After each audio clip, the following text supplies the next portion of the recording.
तो इंडिया की biggest movie का काउंटडाउन स्टार्ट हो चुका है, जो हमें बहुत ही जल्द बड़ी स्क्रीन पर देखने को मिलने वाली है।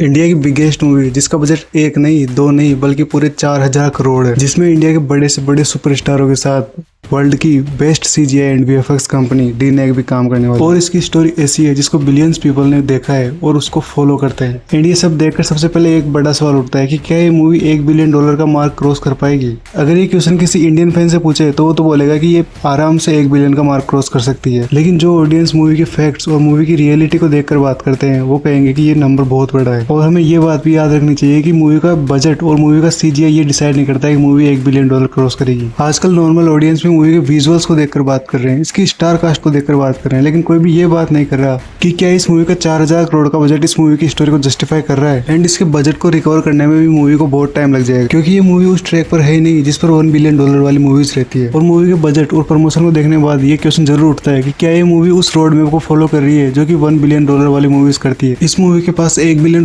कमाने के लिए हर चीज है, लेकिन फिर भी ये मूवी क्या क्या मिस कर रही है आज की वीडियो में हम उस पर डिस्कस करेंगे। एंड जो फैक्ट्स आज मैं आपके सामने रखूंगा आप उससे समझ जाओगे कि ये मूवी $1 बिलियन कमाने की रेस में कहाँ पे स्टैंड करती है। जहाँ पे ये भी बात करूंगा कि इस मूवी के पास अभी बहुत टाइम है और अगर ये इन चीजों को फॉलो करती है तो ये आसानी से $1 बिलियन कमा सकती है। तो सबसे पहले बात करते हैं कि इस मूवी के पास ऐसा क्या है जिससे ऑडियंस और प्रोडक्शन हाउस को लगता है कि मूवी $1 बिलियन क्रॉस कर सकती है। तो फर्स्ट चीज है इसका स्केल, जो कि काफी बड़ा है। वैसे तो पहले इंडियन सिनेमा में बहुत सी ऐसी बड़ी बजट की मूवीज आई है, लेकिन इतना बड़ा बजट आज तक किसी भी इंडियन मूवी का नहीं था, जिस वजह से रामायण का स्केल काफी अलग फील होता है। और अगर आप इसको एक मूवी समझ रहे हो तो आप गलत हो, क्योंकि ये सिर्फ एक मूवी नहीं है, इसे इंडियन सिनेमा के लिए एक सिनेमेटिक एक्सपीरियंस की तरह डिजाइन किया गया है। जहाँ पे सबसे ज्यादा इंटरेस्टिंग बात यह है कि इस मूवी को 2 पार्ट्स में लाया जाएगा, जो कि इंडियन सिनेमा के लिए बहुत ही बड़ा इवेंट होने वाला है। मतलब मेकर्स इसे सिर्फ ओपनिंग और वीकेंड के लिए नहीं बना रहे, बल्कि इसे एक सिनेमेटिक एक्सपीरियंस की तरह लाया जाएगा। जहाँ पर पहले भी हमने बाहुबली के साथ राजामौली और आदित्य को धुरंधर के साथ करते हुए देखा है। जहाँ पर बाहुबली की बात करूँ तो उसने कंबाइंड 2500 करोड़ का कलेक्शन किया था, वहीं धुरंधर ने 3500 करोड़ प्लस। और अगर रामायण की बात करें तो इसका स्केल भी काफी बड़ा दिख रहा है। इस मूवी की कास्टिंग देख लो, इतनी स्ट्रॉन्ग कास्टिंग है कि इस मूवी को बहुत बड़ा हाइप बना के देगा। इसकी कास्टिंग देखकर ये तो क्लियर होता है कि ये बहुत ही नेक्स्ट लेवल पर की गई है। और अगर कास्टिंग को साइड में रखकर हम इसके प्रोडक्शन हाउस पर नजर डालें तो वो भी कुछ छोटा मोटा। जहाँ पर इस मूवी के मटेरियल्स देखकर ये तो क्लियर होता है कि इस मूवी को बहुत ही बड़े लेवल पर क्रिएट किया जा रहा है। सेट्स, विजुअल इफेक्ट्स और कॉस्ट्यूम देखकर ये क्लियर होता है कि इसको अच्छे से अच्छा बनाने की कोशिश की जा रही है। और अगर इनमें सबसे स्ट्रॉन्ग पॉइंट की बात करें तो वो है इसकी स्टोरी। दुनिया भर में हर एक कंट्री में किसी न किसी रूप में फैली हुई है, जिस वजह से हर कोई इससे कनेक्ट कर पाएगा। दुनिया में ऐसी बहुत कम स्टोरीज हैं जो जनरेशन टू जनरेशन एक दूसरे से इमोशनली कनेक्ट है। और अगर इंडिया की बात करूँ तो इंडिया में हर एज ग्रुप इसकी स्टोरी को अच्छे से जानता है। लेकिन इंडिया के साथ साथ साउथ ईस्ट एशिया में भी रामायण की स्टोरी काफी फैली हुई है, जो कि उनके भी कल्चर का एक इंपॉर्टेंट पार्ट है। और इसी वजह से कई लोग इसे सिर्फ बिग बजट मूवी के हिसाब से नहीं देख रहे, जहाँ पे कई लोग तो ये भी सोच रहे हैं कि इंडिया के पास ये एक गोल्डन चांस है जहाँ पे वो अपनी स्टोरी को वर्ल्ड वाइड दिखा सके और सबको ये बता सके कि इंडिया के पास भी माइथोलॉजिकल स्टोरीज हैं जो कि हॉलीवुड लेवल स्केल पर आने वाली है। लेकिन किसी मूवी को $1 बिलियन मार्क क्रॉस करने के लिए केवल इतना काफी नहीं होता। इंडियन सिनेमा की हिस्ट्री में हमने कई बार ऐसा देखा है कि जहाँ पे बड़ा बजट दिखाकर मूवी को सेल करने की कोशिश की जाती है। इसमें बड़े स्टार्स भी होते हैं और स्टोरी भी बढ़िया होती है, लेकिन फिर भी वो मूवी अपनी स्टोरी को जस्टिफाई नहीं कर पाती। और यही चीज रामायण के लिए सबसे ज्यादा इंपॉर्टेंट होने वाली है, जहाँ पर रामायण बिल्कुल भी गलती नहीं कर। जहाँ पर रामायण को सबसे पहले यही सीखना होगा कि $1 बिलियन कमाने के लिए मूवी को क्या करना पड़ता है। यहाँ पर ज्यादातर लोगों को लगता है कि बड़े सुपरस्टार्स, बड़े बजट और बड़े VFX के दम पर मूवी आराम से $1 बिलियन कमा सकती है, लेकिन उनको बता दो कि ऐसा बिल्कुल भी नहीं है। अगर ऐसा होता तो हॉलीवुड की हर महीने एक ऐसी मूवी आती है जो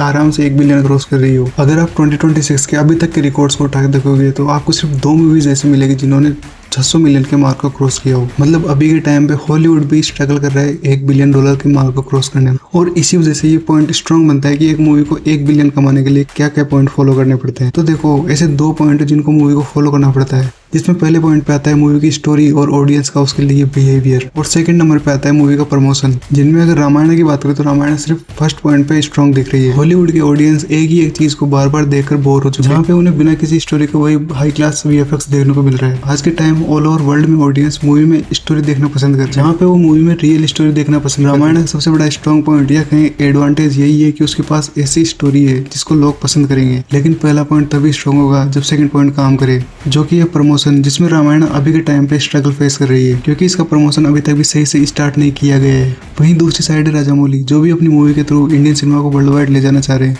और उन्हें अपनी मूवी वाराणसी का प्रमोशन अभी से स्टार्ट कर दिया है, जबकि मूवी अगले साल अप्रैल में आने वाली है। जहाँ पे इस मूवी का बजट भी काफी कुछ ज्यादा बड़ा नहीं है, लेकिन उसका प्रमोशन अभी से काफी स्ट्रॉन्ग दिख रहा है। रामायण के पास केवल 5 महीने रह गए हैं, लेकिन फिर भी इस मूवी का प्रमोशन न तो इंडिया में हो रहा है, न ही इंडिया के बाहर। इस मूवी का सबसे स्ट्रॉन्ग पॉइंट जो कि स्टोरी है, उसको ये धीरे धीरे बेकार करते जा रहे हैं इसका प्रमोशन न करके। क्योंकि अगर आपको मूवी को वर्ल्ड वाइड चलाना है और मूवी को चर्चा में लेके आना है, तो आपका इसका प्रमोशन बड़े लेवल पर करना ही होगा। उसके बाद मूवी में कुछ भी हो, लोग उसको देखने फिर भी जाएंगे। और इससे पहले भी हमने ये चीज कई बड़े बड़े डायरेक्टर्स को करते हुए देखा है, लेकिन रामायण की टीम इस चीज में फेल हो रही है। वेल देखा जाए तो अभी भी इनके पास बहुत टाइम है, जिसमें ये दिखा सकते हैं कि रामायण करके एक बड़ी मूवी आ रही है। रामायण की टीम को इन 5 महीने के अंदर पूरे साल का काम करना पड़ेगा, जैसे कि इन्हें ओवरसीज में बड़े लेवल पर प्रमोशन करना पड़ेगा। और इसे छोटा मोटा प्रमोशन नहीं, बड़े बड़े मीडिया हाउस इसके साथ मिलकर इसको प्रमोट करना पड़ेगा। क्योंकि जो बड़े मीडिया हाउसेज इस चीज को कवर करेंगे, तो छोटे मीडिया हाउसेज भी इसकी तरफ अट्रैक्ट होंगे। ऐसा करने से ओवरसीज ऑडियंस में चर्चा शुरू हो जाएगी कि रामायण करके एक मूवी आ रही है। जो इन्हें ऐसा डिस्ट्रीब्यूशन पार्टनर ढूंढना होगा जो कि इस मूवी को वर्ल्ड वाइड डिस्ट्रीब्यूट कर सके।